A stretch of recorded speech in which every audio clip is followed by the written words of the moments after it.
नमस्कार, मैं कृष्ण शिवाज आपके सामने शंभू बॉर्डर की कुछ तस्वीरें लेकर आया हूं। अंबाला के शंभू बॉर्डर पर किसान व जवान आमने सामने हैं।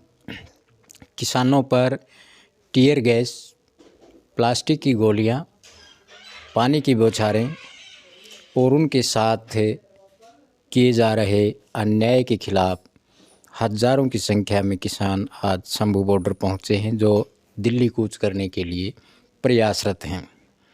किसानों ने पहले ही 13 फरवरी को दिल्ली कूच का ऐलान किया हुआ था, लेकिन हरियाणा सरकार ने पूरे हरियाणा के हर ज़िले के बॉर्डर को सील किया है।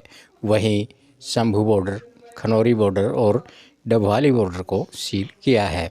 किसानों के रास्ते में कीलें बिछाई गई हैं, तारें लगाई गई हैं, कटीली तारों से ऊंची ऊंची दीवारें बनाई गई हैं, सीमेंटेड दीवारें बनाई गई हैं, मिट्टी से भरे कंटेनर सड़कों पर खड़े कर दिए गए हैं।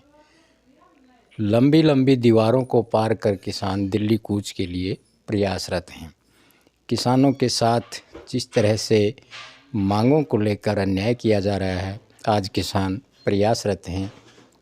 प्रधानमंत्री नरेंद्र मोदी की सभी गारंटियां फेल हो रही हैं, लेकिन सरकार काफ़ी प्रचार कर रही है। वहीं 2020-21 के आंदोलन में मोदी ने किसानों को आश्वस्त किया था और एमएसपी गारंटी कानून बनाने के लिए लिखित में समझौता किसानों के और सरकार के बीच हुआ था, लेकिन सरकार वायदे से मुकर गई और 2 साल से अधिक का समय बीतने के बाद भी किसानों को एमएसपी गारंटी कानून नहीं मिला। किसान अपनी मांगों को लेकर आंदोलनरत हैं, जिसमें सभी किसान संगठन मौजूद हैं। हरियाणा और पंजाब के किसान काफ़ी संख्या में सभी बॉर्डरों पर गए हुए हैं। हरियाणा में जगह जगह किसान धरने दे रहे हैं। पंजाब के किसानों के इंतज़ार में जगह जगह किसान अपने ट्रैक्टर लेकर के हरियाणा से भी तैयार हैं।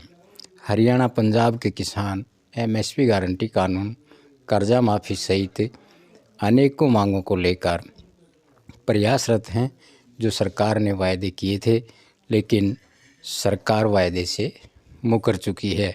अब किसान आंदोलन की राह पर हैं। देखना ये है कि किसान दिल्ली पहुंच पाएंगे या नहीं।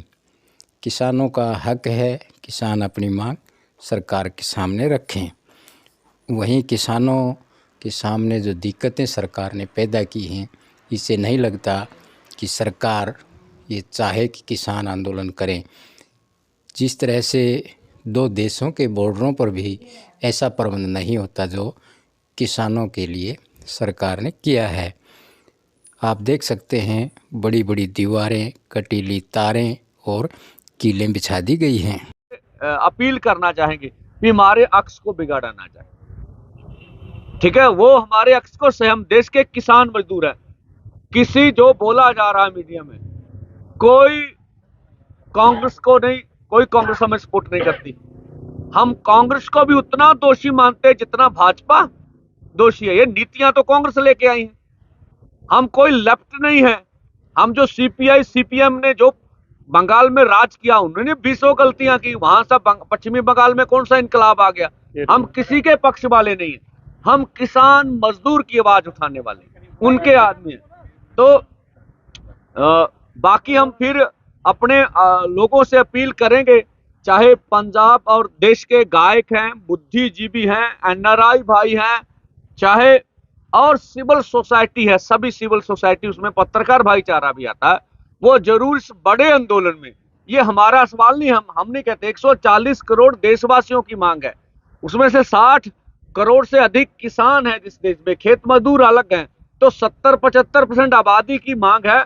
सब हम मिलके करेंगे। इस देश को हम आगे लेके जाना चाहते हैं। अगर कृषि बच गई तो देश बच जाए। एमएसपी खरीद की गारंटी का कानून, वो कह रहे हैं इसमें मंत्री महोदय कमेटी बना देते हैं। हमने सीधी सी बात, सीएसीपी एक ऐसा अदारा है जो किसान के फसल के दाम के रेट के बारे में सिफारिश करता, वो सारी डिटेल्स ले लेता है।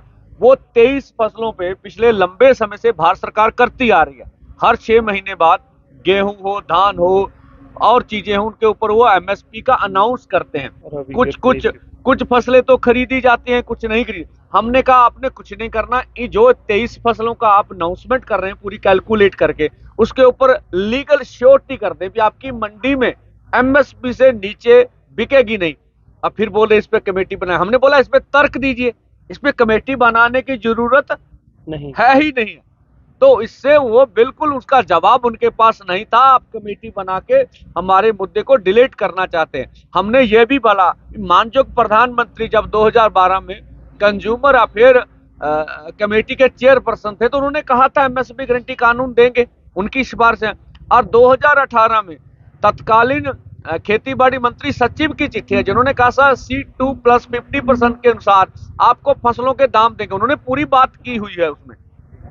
और इस तरह से जबलपुर हाई कोर्ट में जब किसानों ने जब केस डाला था तो उन्होंने दोनों पक्षों को सुनकर सरकार का पक्ष भी सुना, जो पीएल डालने वाले थे उसका पक्ष भी सुना और निर्णय किया कि एमएसपी से नीचे किसान की फसल खरीदी नहीं जाएगी। हमने तीनों तर्क उनके सामने रख दिए पर मंत्री महोदय अकेले हमारे से। और दूसरा हमने कहा आपने 2 साल पहले चिट्ठी लिखी हमें, उसमें बोला था एमएसपी खरीद की गारंटी का कानून बनाएंगे, तो 2 साल तो निकल गए, समय तो आपको दिया।